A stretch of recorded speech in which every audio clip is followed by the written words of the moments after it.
Mandalorian Season 3, Episode 1, Apostate. Oh my god. I just got off the back of it. You can tell I'm amped because I'm so happy to have it back in my life. It was great. It was exciting. There was only like 38 minutes of an episode. I forgot how quick the episodes go when you're having fun. You know what I mean? I've been watching a lot of things that drag on and stuff like that, and kind of, you could probably go and make a drink while it's on. I was like this, watching the Mando the whole time. Great episode.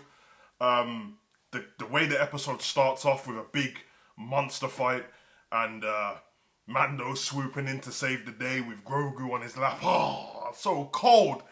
It was brilliant. I love the fact that we went straight in with the action. It gave you the feeling of something that you knew, that you was used to, but it made you feel warm inside. I don't always like watching stuff that made me feel disgusting and horrible and sad. This made me feel very happy to see them. Watching the relationship between Mando and Grogu. It's a beautiful thing watching Grogu start to learn more and Mando have to teach him more.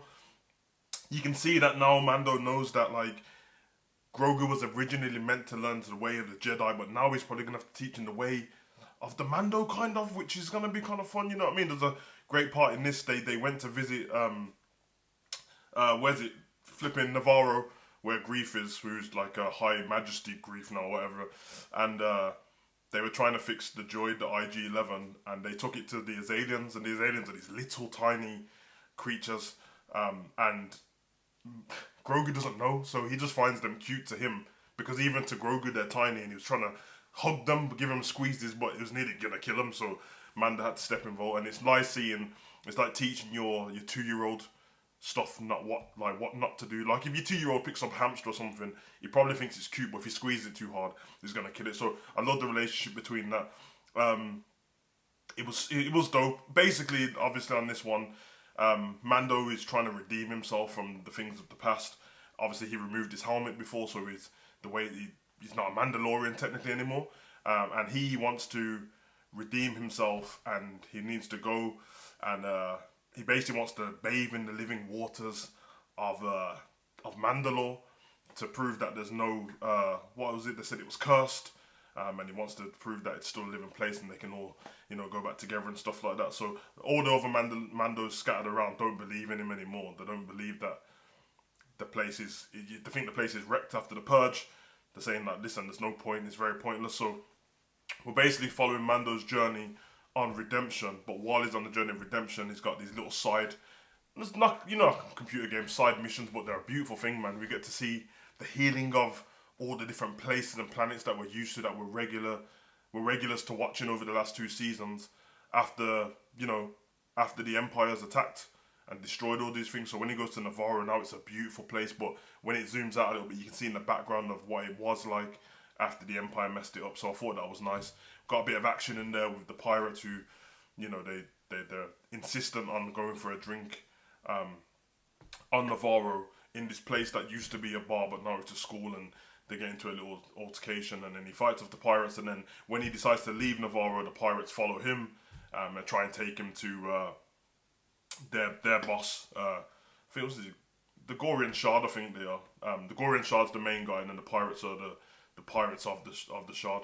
So Mando says to Grogu basically like, don't ever trust a pirate, and then zooms past them, we get that little chase. So I thought that was beautiful. And then he goes to Kavela, which is basically Earth, and like, it's Earth, bro. It's Earth. And then, he goes down there to see Bo-Katan to speak the ways of what she was saying, because he needs to find out where the mine is. And she's very abrupt with it. She's just sitting on her chair. The rest of everyone's gone, who she was with before. They're all mercenaries now because, since she lost the Darksaber, it's kind of up in the air, isn't it? So they're mercenaries off in the planet and that. And she's on her own, and she just sits on a chair all day, chilling. She tells Din Djarin or Mando that it's in, I think she said it's in like the mines of Sundari under the Civic.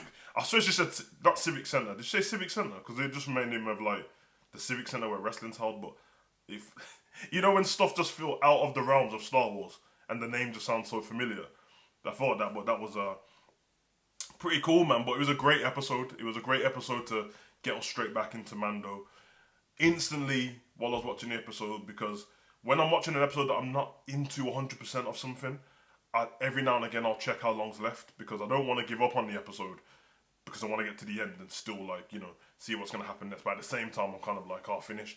This is completely different. I didn't check the time at all. And then it just finished. And I was like, again, it's over with. But it was another great episode. And I'm very excited to see where they carry on from this. The takeaways I'll have from this, because there was nothing negative in this for me. For some people, I might think like, this was way more lighthearted than season 1 and season 2. I think it's intentional. Because what they're basically going off here, it seems like Mando becomes a Mandalorian again after redeeming himself, and then he'll be able to lead the fleet of Mandos.